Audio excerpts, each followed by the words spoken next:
The year is 1953. The Cold War is at its height. Tensions between the United States and the Soviet Union are rising fast. Whispers of Soviet brainwashing and psychological warfare fuel paranoia. The CIA fears they're falling behind in a new kind of arms race, one that involves the mind.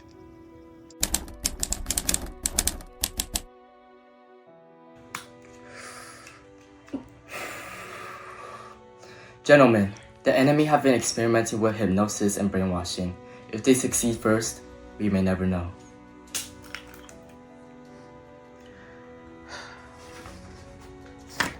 This is LSD. It breaks down the mind's natural defenses. I believe we can use it to recreate the mind, a more controllable one.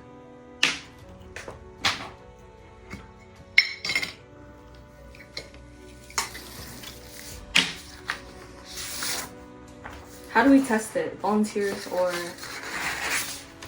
Who said anything about volunteers? This is war. The battlefield is a human psyche. Begin immediately. In response, CIA Director Alan Dulles approves a secret mind control program. Project MKUltra. The mission? To find ways to control human behavior using drugs, hypnosis, and psychological torture. With Dulles' approval, Gottlieb became the CIA's poisoner-in-chief. He sourced LSD from pharmaceutical giant Eli Lilly and distributed it to hospitals, prisons, and universities, often without consent. But LSD was just the beginning. MKUltra also used electroshock therapy, sensory deprivation, hypnotism, and sleep experiments. What is this place? Why am I tied up? Just a test for your treatment. This will help you sleep.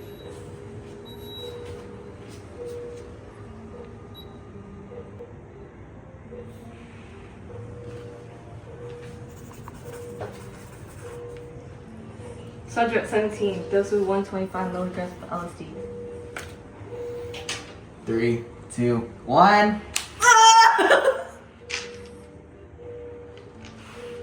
I can't feel my legs.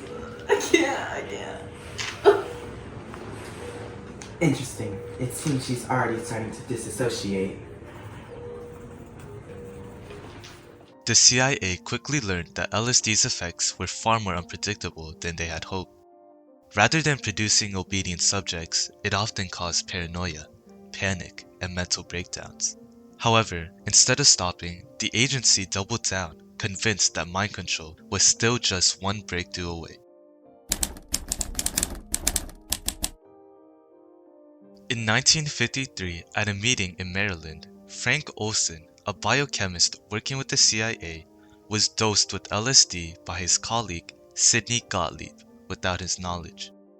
He became paranoid and withdrawn.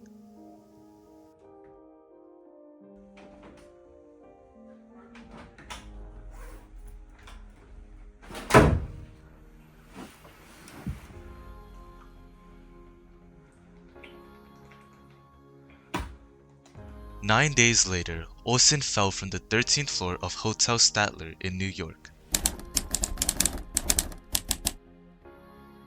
Me. I didn't agree to any of this. My conscience, I can't take it any longer. You're just tired, Frank. You need rest. We'll fly back tomorrow. I'm going to tell my wife. My children deserve to know. That wouldn't be wise. You signed an oath.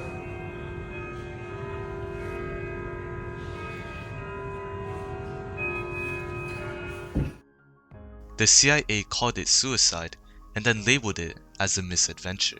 However, years later, evidence suggested he may have been murdered. Olson's death is one of the most mysterious outcomes of Project MKUltra. As the 1960s and 70s rolled on, public distrust of the government grew. In 1973, outgoing CIA Director Richard Helms ordered most MKUltra records destroyed, but investigations soon followed.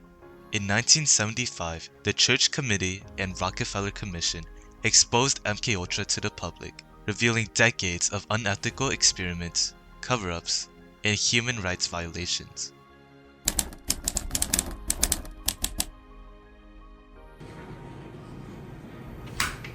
You mean to tell the American people that their government drugged them without their consent, conducted psychological torture under the name of science?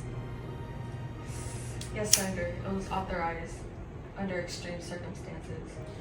You violated the Constitution, human rights. Who is accountable for this? No one, sir. Project MKUltra officially ended in the early 1970s. In the end, it was a failure. Sidney Gottlieb believed mind control required erasing a person's mind before inserting a new one, but the CIA never figured out how to do the second step. MKUltra didn't produce reliable mind control. Instead, it exposed the lengths a government might go in the name of national security, and how easily secrecy can spiral into abuse. What it left behind were broken lives, destroyed records, and a permanent scar on public trust.